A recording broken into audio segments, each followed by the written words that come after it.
Hello everyone, कैसे हैं आप सब। उम्मीद करता हूँ आप सब बहुत अच्छे हैं और अपनी अपनी दुनिया में बहुत अच्छा कर रहे हैं। पर आपकी दुनिया थोड़ी सी और अच्छी हो जाए और आपकी दुनिया अच्छी होगी, हमारी दुनिया अच्छी होगी। मतलब आपकी दुनिया अच्छी होगी तो हमारी दुनिया अच्छी होगी। तो हम सब की दुनिया अच्छी बनानी है, हम सबको अच्छी इंग्लिश बोलना है, इंग्लिश सीखना है। बहुत सारे बच्चे हमारे देश में इंग्लिश मीडियम स्कूल में पढ़ते हैं पर इंग्लिश बोल नहीं पाते हैं। वो बहुत सारे शब्दों को रटते हैं।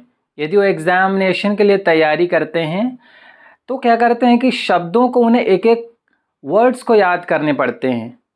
तो ये बहुत ही डिफ़िकल्ट हो जाता है। इसलिए हम ये इंग्लिश गंगा सीरीज चला रहे हैं कि हम डे टू डे हर दिन में बोले जाने वाले सेंटेंसेस या वर्ड्स या डेली यूज़ में काम आने वाली चीज़ें सीख करके और इंग्लिश को और आसान कर दें। तो यदि आप बड़े हैं या छोटे हैं, यदि आप स्टूडेंट हैं तो बहुत अच्छा है, अगर नहीं हैं, पेरेंट्स हैं तो भी बहुत अच्छा है। अगर आप भी सीखते हैं इन चीज़ों को तो वो आपके लिए काम आएगा, आपके बच्चों के लिए काम आएगा। और हमारे देश में जो बच्चों के ऊपर जो इतनी टेंशन है वो कम होगी, क्योंकि आप हमारी जो भाषा है, नॉर्मली सब लोग हिंदी बोलते हैं और इंग्लिश में पढ़ते हैं। तो ऐसा माना जाता है कि किसी दूसरी लैंग्वेज में पढ़ने पर हमें 6 टाइम्स ज़्यादा मेहनत करनी पड़ती है उन चीज़ों को समझने के लिए और मेमोराइज़ करने के लिए। तो वो सब चीज़ें आसान हो सकती है अगर हम 2-3 लैंग्वेजेस बोलना सीख जाएं। यदि हर व्यक्ति को 2-3 भाषाएं आती है तो ये बहुत ही आसान हो जाएगा। तो जैसे इंग्लिश सारे स्कूल में लगभग इंग्लिश चलती है बहुत सारे स्कूलों में, और पर बहुत सारे लोग हिंदी बोलते हैं। तो कम से कम 2 भाषाएं तो आनी ही चाहिए, एक तो हिंदी और एक इंग्लिश। 2 तो बहुत ही ज़रूरी है। इन सब को आसान बनाने के लिए सबसे अच्छा तरीका है कि यूट्यूब अवेलेबल है, इंग्लिश टीचिंग वीडियोज़ हैं, लेसन्स हैं। हम बार बार देखें, बार बार प्रैक्टिस करें। और स्पेशली यदि हम सोने से पहले इन चीज़ों को प्रैक्टिस करते हैं, सपोज सो रहे हैं हम, सोने में थोड़ा टाइम लगता है कुछ लोगों को, कुछ लोग जल्दी सो जाते हैं, तो आप वीडियो ऑन करके सो जाइए, वीडियो प्ले करके, और फिर वो चीज़ें आपके दिमाग में सबकॉन्शियस माइंड में फीड होंगी तो बहुत अच्छा रहेगा। हम जल्दी से इंग्लिश सीखेंगे, हमारे दिमाग में जल्दी जल्दी आसानी से चीज़ें भर जाएंगी। तो आज हम लेकर आए हैं साफ़ सफाई से रिलेटेड शब्द। बहुत सारे टूल्स हैं जिनके हमें नाम नहीं पता होते हैं। कई सारे टूल्स के नाम तो हमें इंग्लिश में पता है, हिंदी में नहीं पता होता है। कई सारों का हिंदी में पता है, इंग्लिश में नहीं पता होता है। और बहुत सारे ऐसे टूल्स हैं या शब्द हैं जो इंग्लिश में जो बोले जाते हैं वही हिंदी में बोले जाते हैं। बिकॉज कि जो शब्द होते हैं कई बार उनका इन्वेंशन जो होता है वो किसी पर्टिकुलर लोकल लैंग्वेज में होता है या किसी खास लैंग्वेज में होता है, तो वो उसी लैंग्वेज में बोली जाएगी। दूसरी भाषाओं में भी ऐसा होता है। तो आइए सीखते हैं आज के लिए साफ़ सफाई से रिलेटेड कुछ टूल्स के नाम और कुछ ज़रूरी वाक्य। आपने देखा होगा कचरे का डब्बा जो सबके घरों में होता है, उसको हम इंग्लिश में क्या कहते हैं? गार्बेज कैन या फिर डस्टबिन। दूसरा है कूड़े का तसला, नॉर्मली हम उसको क्या कहते हैं? Dust pan. क्योंकि हमें इंग्लिश का नाम तो पता होता है पर हिंदी का नहीं पता होता है। तो कूड़े का तसला यानी डस्ट पैन। झाड़ू, झाड़ू को इंग्लिश में कहते हैं ब्रूम। एक और झाड़ू होता है इस तरह से खास किस्म का, इसको बोलते हैं coconut broom stick. Coconut broom stick. पोछा, पोछा को इंग्लिश में बोलते हैं मॉप। मॉप का मतलब होता है पोछा, ये एक नाउन है। और पोछा लगाना को क्या कहते हैं? Mop up. मज्जक, आपने नाम सुना है मज्जक, शायद ही सुना होगा। इसको इंग्लिश में कहते हैं प्लंजर। क्या कहते हैं इंग्लिश में? प्लंजर। शौचालय साफ करने का ब्रश आपने देखा होगा, उसको इंग्लिश में कहते हैं टॉयलेट ब्रश। क्या कहते हैं? Toilet brush. शौचालय साफ करने वाला क्लीनर, टॉयलेट क्लीनर, जो अक्सर हर घर में यूज़ होता है। अक्सर क्या यूज़ होता ही है? जूना, स्टील वूल।